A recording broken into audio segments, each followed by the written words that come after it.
Alright folks, so as part of my John Wick reviews, I am of course reviewing the last John Wick Chapter 3, Parabellum, before Bob Odenkirk's new movie, Nobody, which is sort of a little bit of a tangentially related John Wick movie. Let's talk about it.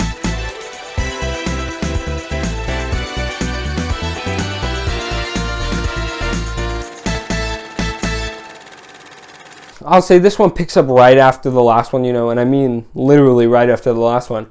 The tension is intact, and the opening is just a really sharp reminder that you're watching a John Wick movie, because God, it puts you right back into that brutal action that the franchise is known for.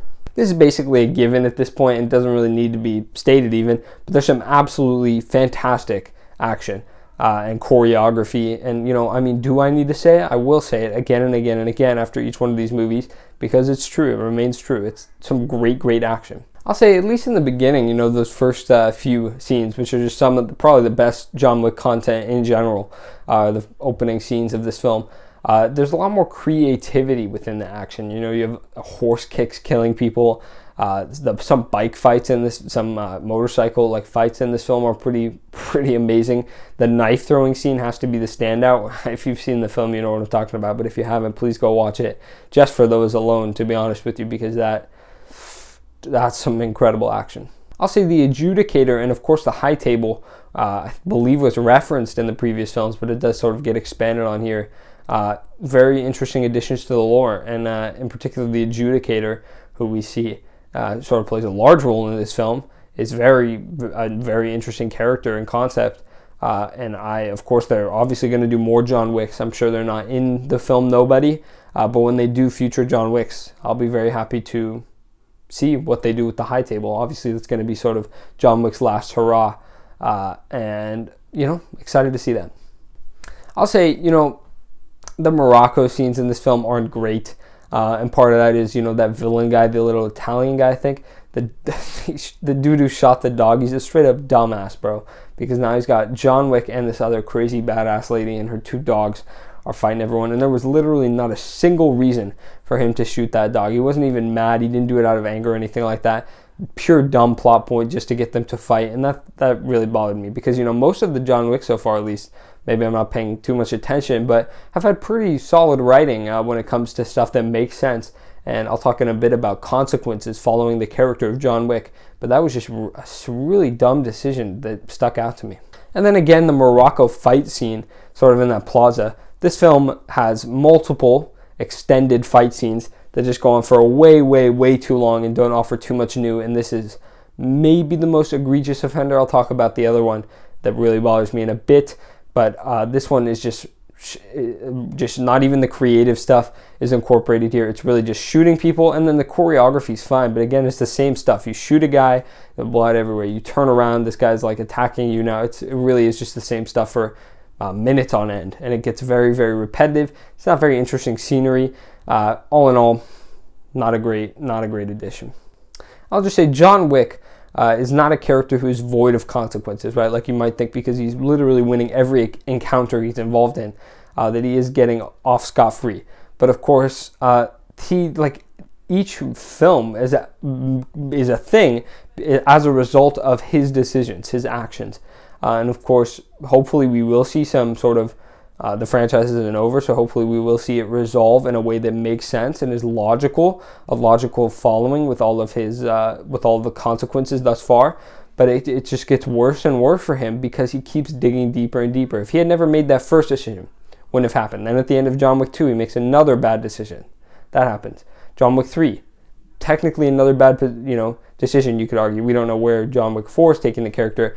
But if it does go in that direction, again, it will be his fault that he is in this position. I'll just say this film feels very well like it could be, or at least the end, after they deconsecrate the Continental, and everyone starts rating it. It feels like it could be the finale, honestly, to the series. Not quite, but you have Winston, you have the concierge getting involved. I love that guy. And John Wick, of course, fighting it out just in this established location that has just become really iconic. And it could be a finale. I could see that totally being something that, was a way to close out the franchise. Just a thought. And then, you have this fight scene in the tower, and I feel like they only brought it up here just as a way to change the scenery and make it look nice, and it does look nice, you know.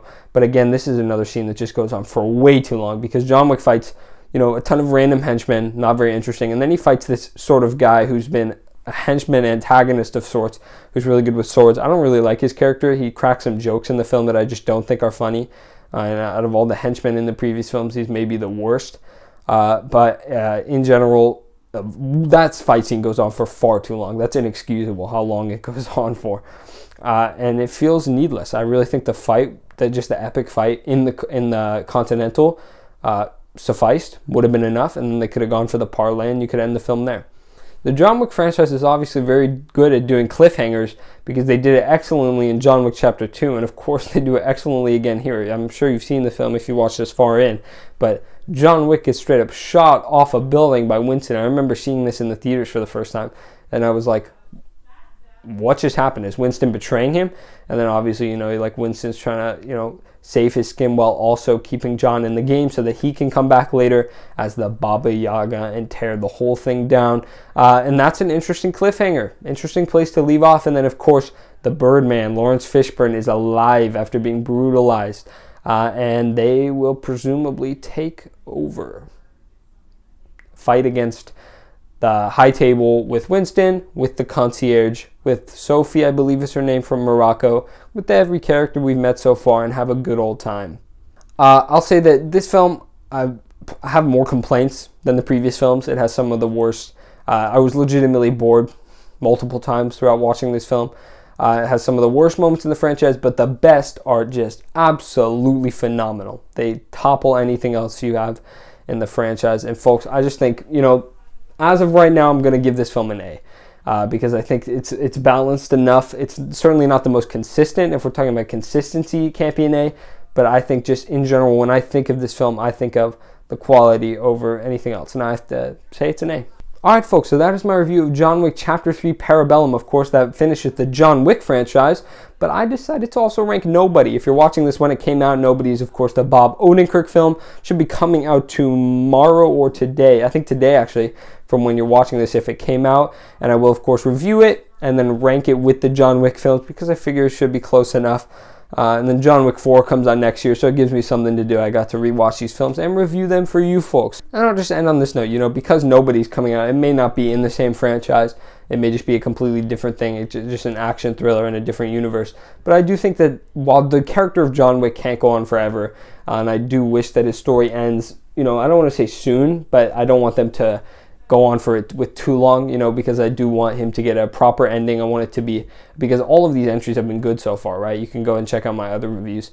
I've loved all of them so far, and I don't want one to be a sore thumb of sorts, especially the ending. That would suck if it ended on a sour note. But I do think that this world that they've crafted lends itself to other opportunities. I think, you know, an assassin TV show set in this world, you have the Continental, maybe a few cameos, maybe references. I think that could be cool. I think you just have other spin-offs that are different enough. I don't want it to be just John Wick reskinned, different storyline, but I want it to be exploring this world that we've come to know, and I think there are some really interesting opportunities there. So I hope they continue to do that and give John Wick, put him to peace sometime. Not, you know, obviously I'm not the writer there, so, you know, maybe they have a whole bunch of ideas cooked up. I'm excited to see where it goes. I hope they don't do him wrong. All right, folks, that's it. I've been EDPC Reviews. You have been amazing, and I will see you in the next video.